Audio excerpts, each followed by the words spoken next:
Anything we haven't talked about today that you'd like to share, or some experience we didn't cover? Golly. Not really. Claremore's been a great town for me to live in. It has really, it's between little town. I mean, it used to be a much smaller town, and some people would probably still think of it as small town, but it's between small town and big city enough for me to really have my niche here. A lot of good memories.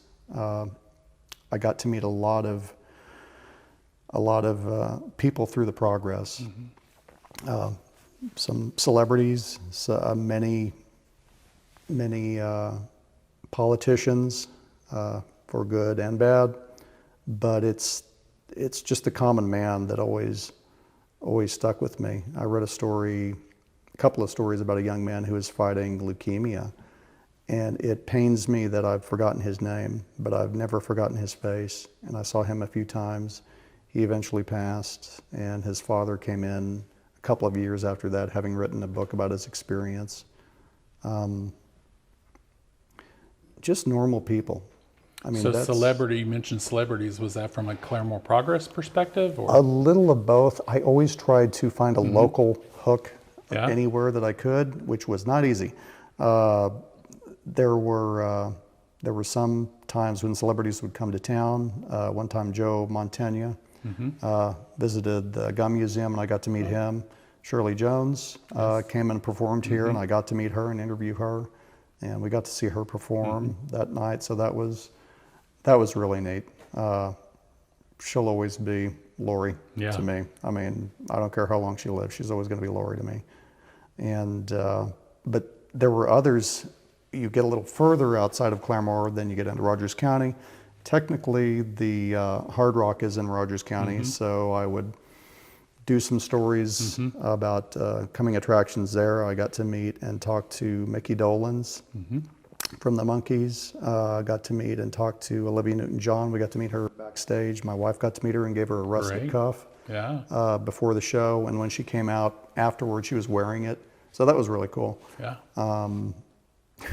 It was funny when I told everyone that I was going to be interviewing Olivia Newton-John. All the guys would, bar none, "Oh, I had such a crush on her back in the day." I'm like, "Oh well, yeah, you and didn't? everybody else." Who didn't? I know, Yeah.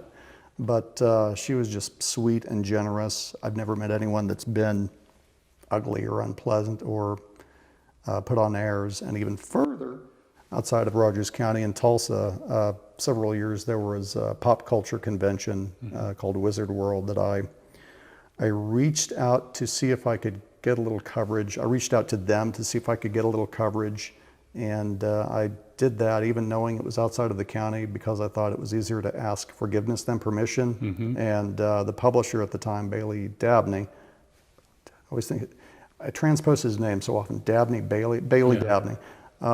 He seemed to like it, and I did get to meet and interview a lot of people for those, and there were several years that I got to do that. I got to meet and talk to Henry Winkler, Fonzie, Lou Ferrigno, actor Bruce Campbell, Ernie Hudson, who is one of the Ghostbusters, Sean Astin, numerous people.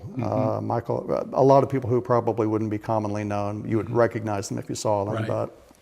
and that was always very pleasant. That was a great week when those stories would come out, because that became So a series of interesting. stories. Yeah.